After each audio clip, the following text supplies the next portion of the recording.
Assalamu alaikum. Today we're going to be reacting to a video. I reacted to your salam. Yes, you did.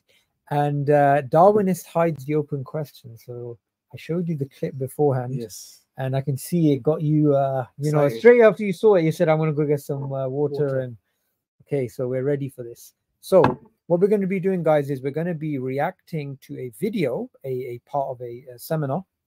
And it's something interesting because the people talking are basically having this discussion, this deep discussion about philosophy of biology. They're having discussions about adaptation and all of these things. And the philosopher here is Mark Biddle, who is a naturalist, who is an atheist. Yet he says something which is very interesting, and I wanted you to listen in as well. So I'm going to share my screen, and then we're going to play the video, inshallah, and get your reaction. Mr. Biddle.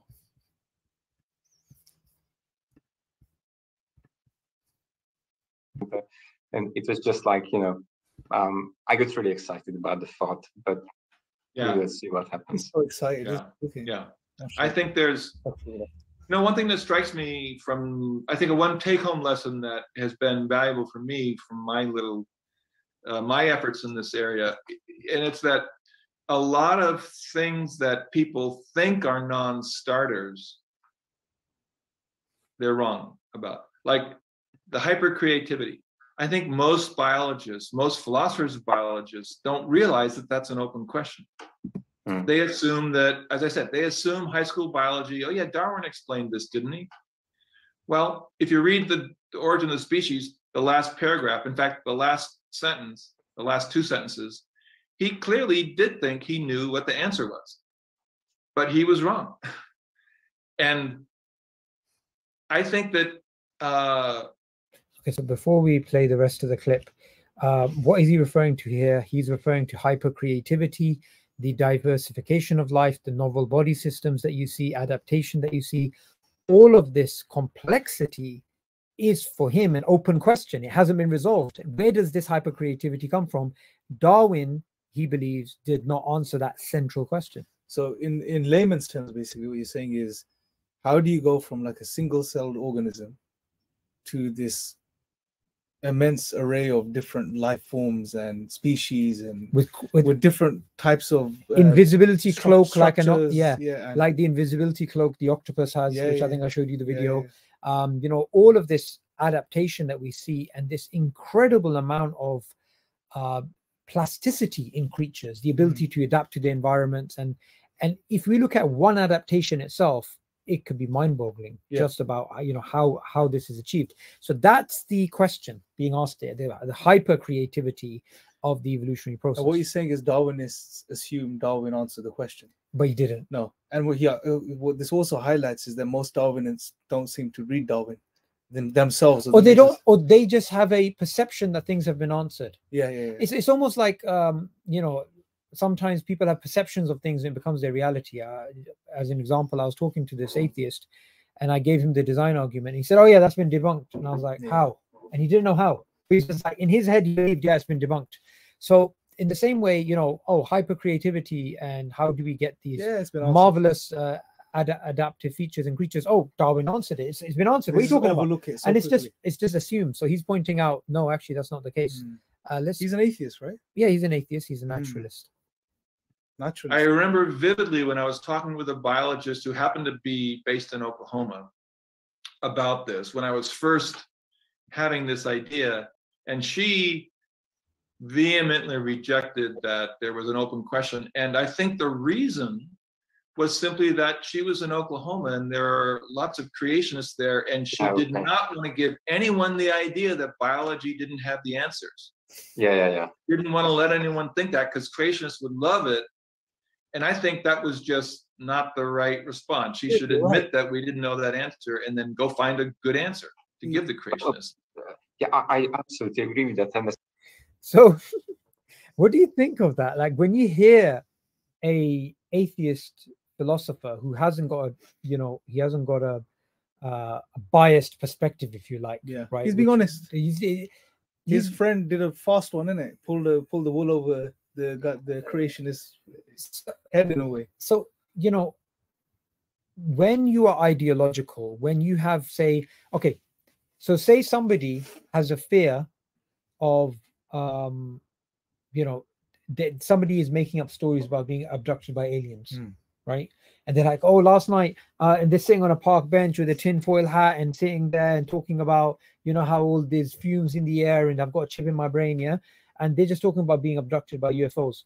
Does that mean that scientists should give up the search for extraterrestrial beings or water on other planets? We're not going to look for water on other planets because there's a guy sitting on a park bench who may start making up stories about being abducted. Because as soon as we find water, or he thinks we found water on another planet, that's going to facilitate the idea of the belief in aliens, and therefore he's going to start coming up with these stories. No, you don't look at the byproduct of that. Oh, creationists are going to say you guys don't have answers. That's not what it's about. It's not about the creationists. Science shouldn't. That's not the ethical science, bro.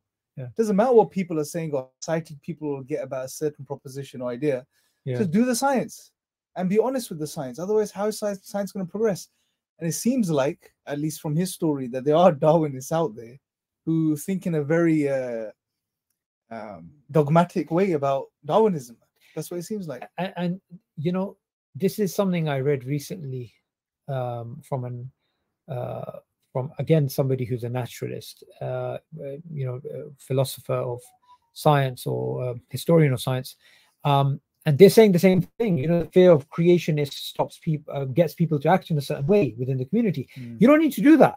You know, just be blunt with the data. Don't be like, oh, it's going to give ammunition to the creationists. You talk about the problems with Darwin's theory. No, just be honest with the data. Be frank and say, okay, here are these problems. If a creationist or an intelligent design proponent is going to misuse that, then refute them. Refute them. You know, don't be like, okay, we're not going to tell the public the truth because I don't want them to feel good. We don't want to give ammunition to the creationists. The scientists should be ideologically neutral, I guess, from that perspective. Even whether you're a religious person or an agnostic or a naturalist or whatever it is, wherever you are on the spectrum, when you're doing the science, just be neutral with it, you know, and say as it is. And that's why you have to commend this. What's his name? Mark Biddle. Yeah, this doctor or Professor Biddle.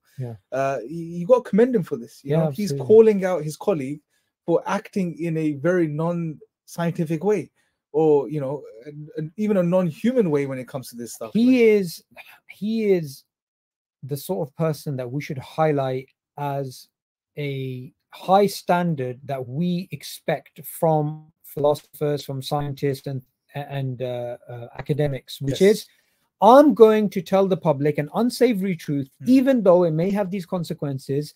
And if they, creationists or whatever, try and use it for a particular purpose, give them an answer. Do this, do that. Basically, be open. I mean, he sounds like he's an advocate for free speech and free information. Good.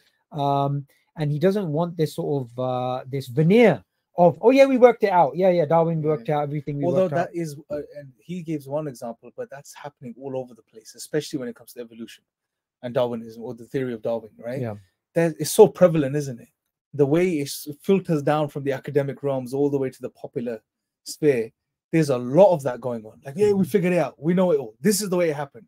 You know, this is the unprovable theory of science, which is nonsense in and of itself. But this is what they're doing. Why? I know it's a short video, but why do you think, especially when it comes to this topic of evolution and Darwinism or the Darwinian mechanism, why do they go beyond the science and the scientific mindset to create this illusion? So look, Darwin's theory, to answer your question, Darwin's theory is the only theory that secular mainstream academics, atheists and naturalists have admitted that it is a religion. That's not all of them. Some of them have pointed it out. Why? Called it a religion. Evolution being called out a religion. Mary Midgley, she was an atheist philosopher. Michael Roos, Darwinism as religion. And where was this published? Where was this book, Darwinism as Religion, published? It was published by that Biblical Creationist Center, Oxford University. I mean, it's just ridiculous, right? These are academic books. These are not creationist centers somewhere that they could say in America that have no credibility. These are mainstream universities talking about these things. You have mainstream academics talking about the dogmatic nature of the Darwinists, right? So why is it? It's because the Darwinian framework gives atheism life. As Dawkins said, it would have been reasonable to be a believer before 1859. Darwin allowed him to be an intellectually fulfilled atheist. This is what he says in The Blind Watchmaker. And there's many who, like him, share that sentiment. Now, what happens if there's a theory that facilitates your atheism? Well, if that theory is getting challenged, then what does it mean for your belief? It starts challenging your beliefs. What happens with your beliefs? It challenges your worldview. It challenges your values. Therefore, Darwinism has a direct link not only to people's theological beliefs or lack of beliefs, it also has a link to the wider culture. Yes. It also has a link to the wider values that people hold. Because if there is no God and morality is an illusion created by our genes to help us survive, which is what they claim, then it has huge impact on the nuclear family, has huge impact on the way that we see things, in terms of how society to be structured, what is considered immoral, what is considered moral. So it's like pulling the rug under their feet, is shattering their worldview, and they are scared. I believe some of them are really scared. And it's good because what you're doing is you're highlighting the distinction between Darwin's theory and the Darwinian mechanism and what Darwin wrote about his views, and Darwinism as a sociological phenomenon, right? And it's important to make the distinction, because it seems like even according to him, what he was saying, that Darwin didn't get everything right. He was wrong in there's very few secular mainstream academics who are willing to put themselves out like that, because they are going to get a huge backlash from the Darwinists. We saw this with Thomas Nagel, right? We saw this as a joke, and we saw that with Jerry Fodor. Yes, both of them, right? So eminent philosophers, when they come out with something against Darwin, boom. And even though and this is the funny thing, people like Fodor, who's an atheist, Nagel, who's an atheist, this guy, he's an atheist. Fodor, in particular, when he came out with this book, what Darwin got wrong, or something of Darwin wrong, you can Google it yourself. He was called after that point a secular creationist. Why? Because he doesn't believe in God. So let's just call him creationist because we're going to discredit him. So let's call him a secular creationist. It didn't make any sense. So you have to understand that, academics are human beings. There's also persecution happening, ideological persecution. Doesn't mean someone's on a torture rack being, you stabbed or whatever. What it does mean is that people are told, shut up, don't talk about that. That's intellectual torture. Keep quiet. You're going to lose your job. You're going to have people have lost their job, right? We saw this in No Intelligence Allowed, expelled No Intelligence Allowed. So anyway, guys, I wanted this to be a short video so you get a snapshot of the sort of things that are happening at the cutting edge of these discussions in terms of philosophy or biology, in terms of the Darwinian mechanism. So I hope you enjoyed this video. Any last words, Imran? Yeah, just because I know a lot of people get convinced by this stuff, atheists and Muslim alike. I'm not an expert in Darwinism, right? I don't understand it like he understands it. But just listening to this basic video, Subboor explaining a few things, it's very clear and it's evident as to what's going on. So just be a bit more objective in this regard, especially when it comes to the Darwinian mechanism, etc. And understand that even amongst the specialists and academics, atheists as well, academics, like we saw this gentleman here, this professor, there is a debate in regards to these things. Absolutely. Right? That's it. Keep an open mind. All right, guys. Assalamu alaikum.